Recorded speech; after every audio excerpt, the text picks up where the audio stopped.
Hi, Colin. Good to see you over there in New York. Thank you very much for helping me out with this Teach the World to Trade testimonial for the community out there. And we're going to discuss a couple of questions, only three quick fire questions, and then I'll be out your hair, if that's okay. Yeah, of course, man. Happy to help. Awesome. So, first of all, what would you find the biggest problem was in your trading in your earlier years in the markets?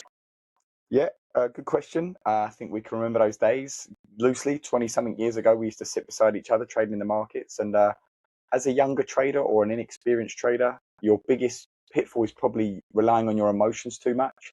You see trading on the TV, everyone's shouting and screaming.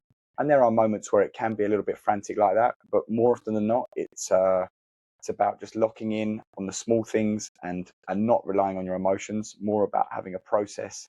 And that's something I didn't really have in my earlier days.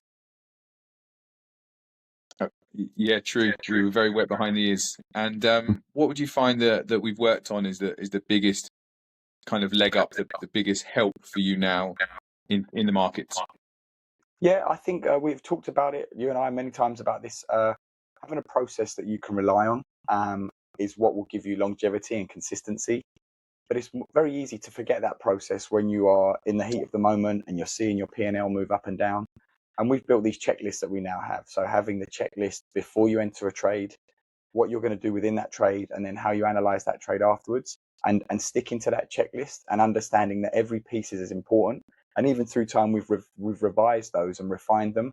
I've found that incredibly important in defining a process that allows me to be successful even if the trade isn't successful. The process getting in and getting out, if you work that, then eventually the trades will start to return the numbers that you want.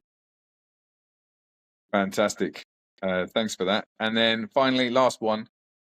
What's the one bit of advice you'd give to people that want to improve their trading and advance their trading going forward? Yeah, I think it's like life and markets is all the same thing. You have to have good habits. Good habits create consistency, and consistency in the market is what's going to bring you success. Don't believe that you're going to step into the market, knock it out of the park in 1 year, and then never have to trade again. You're going to have to fight and scrap for many, many years to try and make consistent returns. And that is what success is. And anyone trying to sell you 5 quick tips to get rich do not really understand how this works. And to have consistency, good habits are created by a good process. And as we've talked about, process and checklist go hand in hand. Without a doubt. And it's on that. Thanks for all the answers. Just a quick one. It's on that. Yep. If you do want to get your hands, if you're watching this out there and you want to get your hands on my checklist chapter, comment checklist below, and then we'll send you some information on that. It's been super helpful talking to you, Colin. I hopefully this is going to get to some good eyes and ears and give people that help and understanding they need to succeed in trading. Okay, thanks Anytime, very sir. much. Yeah, you're welcome.